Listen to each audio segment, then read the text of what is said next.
All right, now, probably about a week ago, but just a little week ago, the Cambridge and NCEA results for New Zealand students were released, and obviously there was much either excitement, satisfaction, or gnashing of teeth and disappointment hovering around, 15 to 18-year-olds in this country. And I had two of my children doing that. One was doing Year 13 NCEA Level 3 and had external exams connected with that. That was Zoe.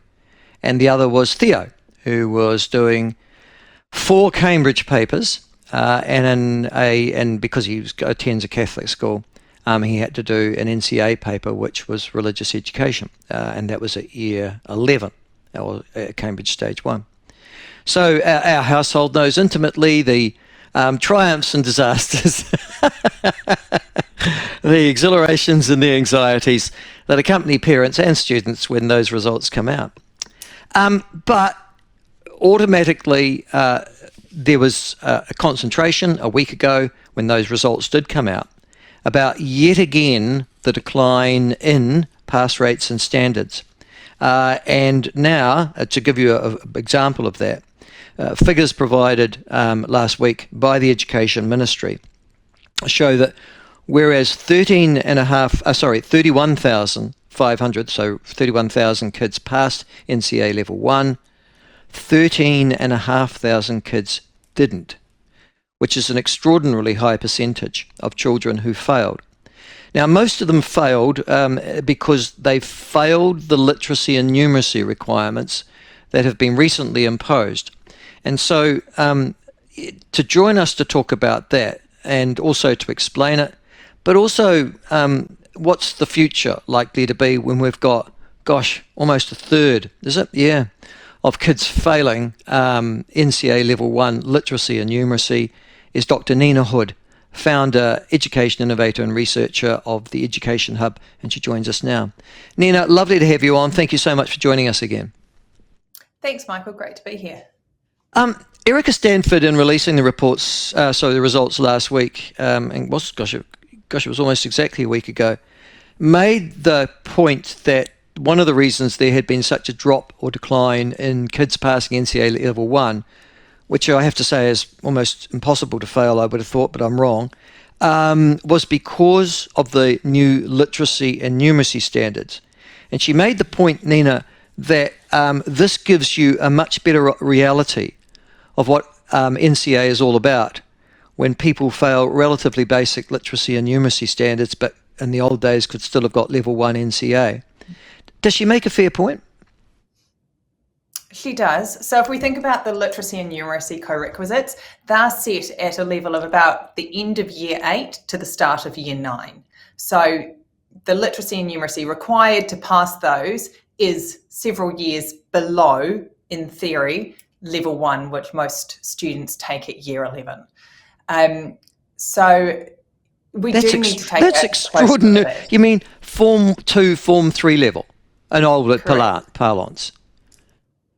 And I can't pass that at the 5th form or Year 11. Yes. I'm sitting here stunned. Yes. Why?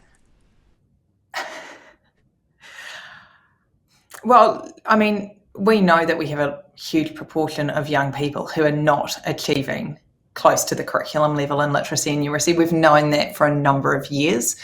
So in many ways, it's not altogether surprising because it aligns with all the other data we have.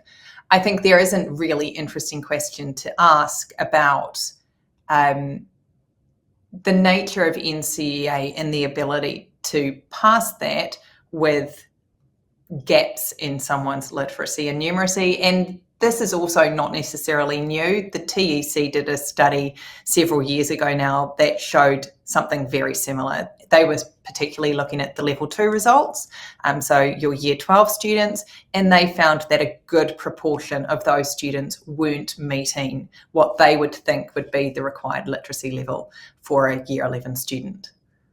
Up until you said that to me this morning, I was sort of under the impression, and so I think were most New Zealanders, that although these new literacy and numeracy requirements had been imposed, they were specific to the age group. Like, we expect you to be here at year 11, not year 8 or 9. That's received very poor coverage, or little coverage, I have to say, Nina. It was reported in the New Zealand Herald. So when the minister was talking about this, it did come out in some of the reporting. But you're right. But I think we also know that a lot of schools are getting their students to sit their co-requisites in year 10. So yeah, there's not necessarily the understanding that it's at year 11 level. Yeah, I mean, my son, for example, set his literacy and numeracy standards in year 10. So did most of his colleagues. You get more than one go at it, though, don't you? So you can sit those all the way through to year 13, can't you? Before you Correct. And so if, say, a student finally passes them in year 13, that does mean that they will ultimately be awarded their level 1. But yes, so you've got multiple opportunities to sit them. Now, one of the things that the last Labour government, and particularly Christopher Hipkins, was talking about was the failure of NCEA. So he was saying that as the Ministry of Education long before he became Prime Minister, and the reset in terms of NCEA.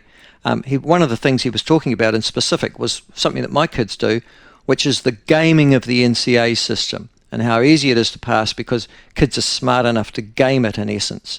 And I didn't realise the sense of that gaming until my daughter explained how she games the system to get all her excellences. Now, she's a very bright girl, but the point is, it's easy to game.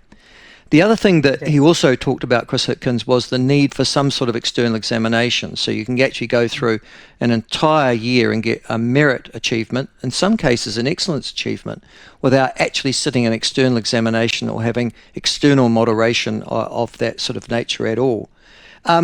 Where are we on that? Because I remember that conversation, Chris Hipkins, 3 or 4 years ago. There doesn't seem to be much progress made in that area. So, no, and we're in a slightly confusing situation at the moment. So I think one of the things to note about year 11, level 1 last year was that they were working off new standards. And I think there was a degree of uncertainty among schools about exactly how those standards were going to be assessed, the sort of intricacies of them. And so I think that possibly has played a role in some of that decline in the proportion of students attaining level 1. But at the moment, I don't believe that anyone really knows what's going to happen in terms of the redevelopment of NCEA.